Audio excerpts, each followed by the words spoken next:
사랑하는 은혜와 진리 장로교회 교우 여러분, 어젯밤도 평안하셨습니까? 오늘도 자기 마음대로 살아가는 인생이 아니라 하나님의 말씀대로 순종함으로 하나님의 뜻을 이루어가는 저와 여러분이 되시기를 주님의 이름으로 축원합니다. 오늘 새벽에 만나 본문은 고린도전서 16장 1절에서 24절입니다. 고린도전서 16장 1절에서 24절을 제가 읽어드리겠습니다.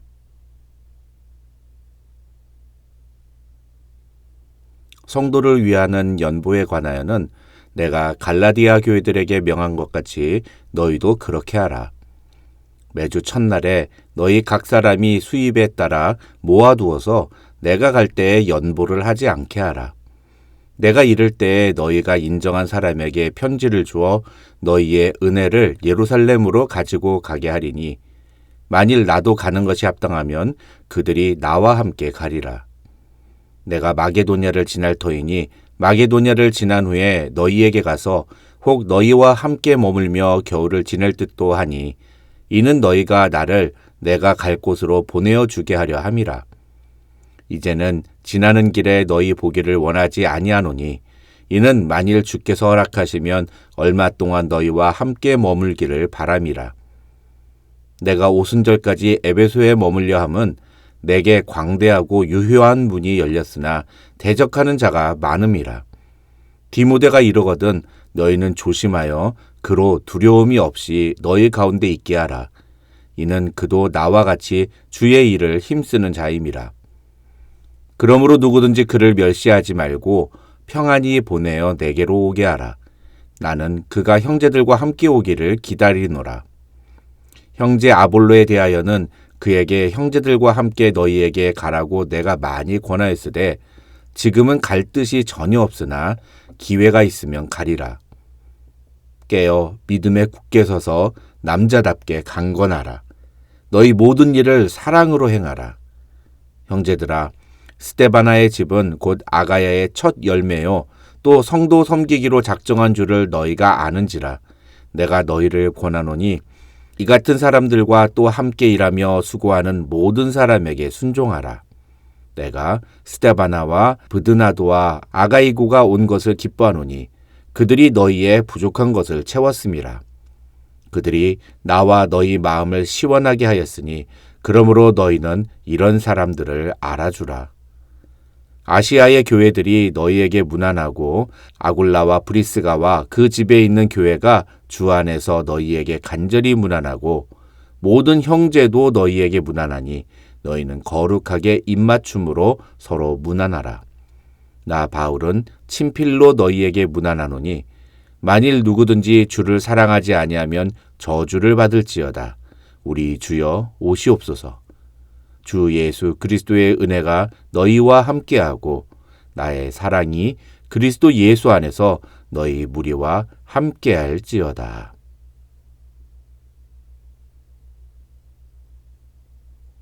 이제까지 바울은 고린도전서를 통해서 고린도 교회에서 벌어지고 있는 여러 가지 심각한 영적, 도덕적 문제점들을 지적하면서 성도로서 고린도 교회 교인들이 그에 대해 가져야 할 바른 태도가 무엇인지를 제시했습니다. 이제 오늘은 고린도전서의 마지막 시간입니다. 오늘 본문은 크게 두 부분으로 구분이 됩니다. 하나는 바울이 고린도 교회 교인들에게 하고 싶은 마지막 부탁이 기록된 1절로 18절이고 다른 하나는 마지막 문안 인사를 적은 19절로 24절입니다. 먼저 1절로 4절에서 바울은 연보에 대해서 이야기합니다. 여기서 바울은 고린도 교회 교인들에게 기근과 여러 가지 상황으로 어려움을 겪고 있는 예루살렘 교회 교인들을 돕기 위해 재정적인 후원을 요청합니다. 그러면서 바울은 2절에서 연보를 모금할 때 주의사항에 대해서 이야기합니다. 그것은 연보를 매주마다 모을 것, 다시 말해서 일회성으로 헌금하는 게 아니라 몇 주간 계속 연보를 모아달라는 것입니다. 이것은 그냥 생색만 내는 수준이 아니라 예루살렘 교회 교인들에게 실제적인 도움이 될 수 있을 만큼의 액수를 모아달라는 의미입니다. 그러면서 고린도 교회가 인정하는 사람을 통해서 그 헌금을 예루살렘 교회에 전달하든지 아니면 자신도 같이 예루살렘 교회에 가서 그 연보를 전달하겠다고 3절과 4절에서 바울은 말합니다. 그런데 나중에 고린도후서 12장 16절로 18절을 보면 바로 이 내용을 가지고 고린도 교회 교인들은 바울을 비난했다는 내용이 나옵니다.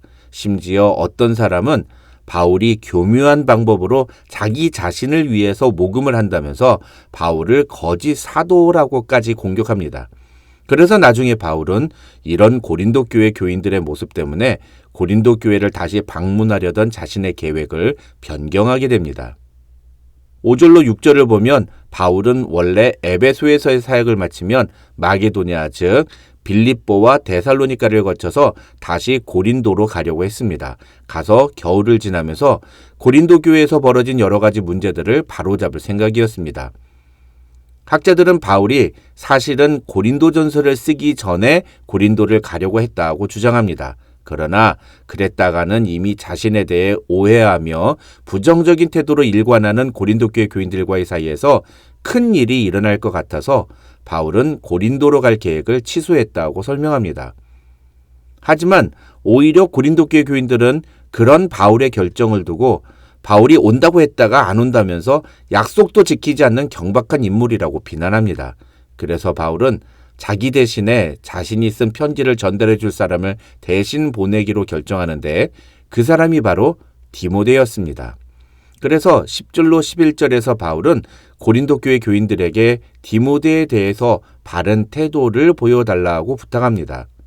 10절을 보면 바울은 고린도 교회 교인들에게 디모데가 너희에게 도착하면 너희는 조심하여 그로 두려움이 없이 너희 가운데 있게 하라고 말합니다. 여기서 조심하여라는 말은 11절에 그 의미가 적혀 있습니다. 11절을 보시면 바울은 고린도 교회 교인들이 디모데를 멸시하지 말고 평안히 그를 보내어 내게로 오게 하라고 부탁합니다. 다시 말해서 10절에서 조심하여라는 말은 디모데를 멸시하지 말라는 뜻입니다. 학자들 중에는 바울이 멸시라는 단어를 사용한 이유를 바울이 고린도 교회 교인들에게서 느낀 감정이라고 설명하기도 합니다. 다시 말하면 고린도 교회 교인들이 바울을 멸시했다는 것입니다. 멸시라는 단어는 보통 감정이 상한 상태가 아니면 그렇게 쓸 수 있는 단어가 아닙니다.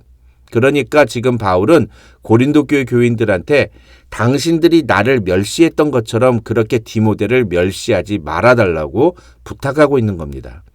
게다가 12절을 보면 바울은 아볼로, 그러니까 바울 이후에 고린도 교회에서 사역했던 목회자인 아볼로에게 네가 고린도 교회에 좀 한번 다녀오라고 여러 번 이야기를 했다고 말합니다.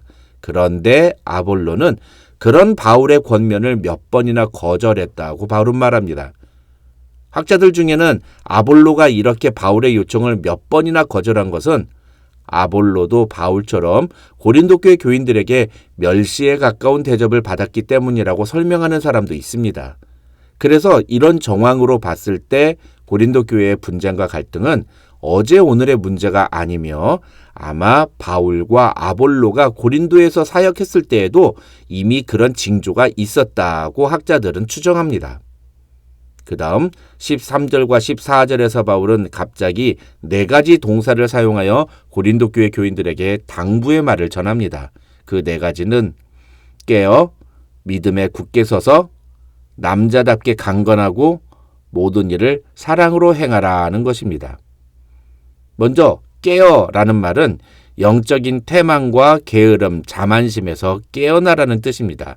지혜롭게 행동하라는 뜻입니다. 뒤집어서 말하면 너희가 지금 보이는 그 어리석은 모습들을 멈추라는 말입니다.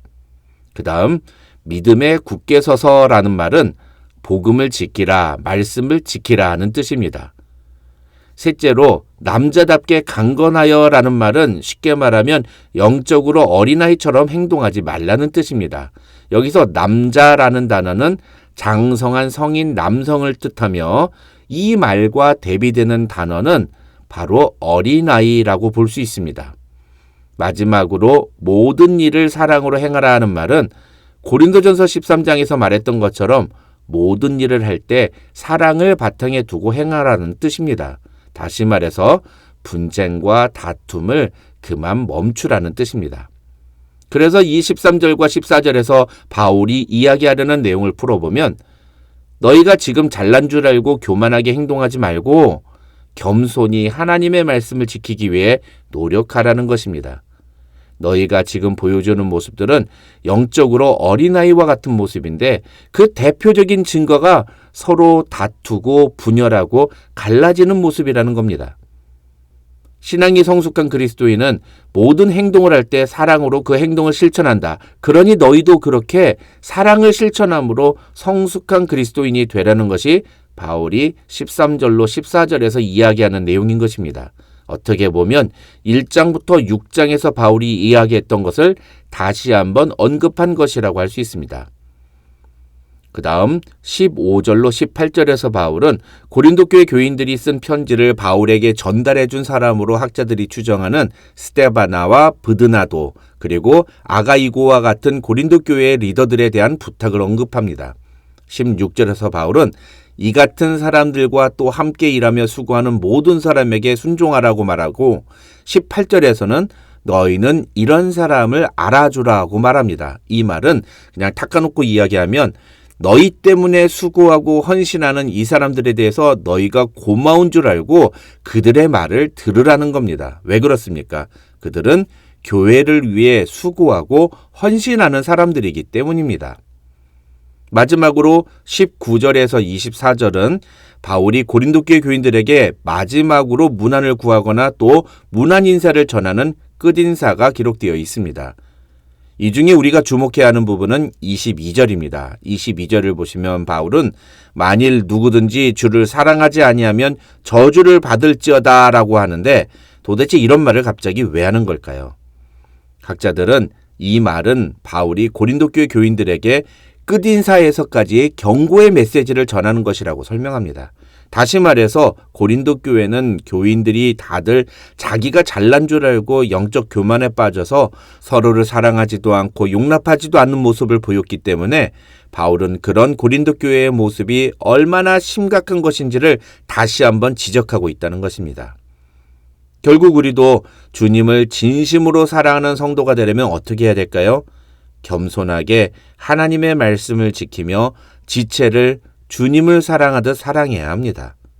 저와 여러분은 그렇게 겸손하게 하나님의 말씀을 지키며 지체를 사랑함으로 우리 은혜와 진리 장로교회를 주님이 기뻐하시는 교회로 세워가는 주인공들이 되시기를 주님의 이름으로 축원합니다.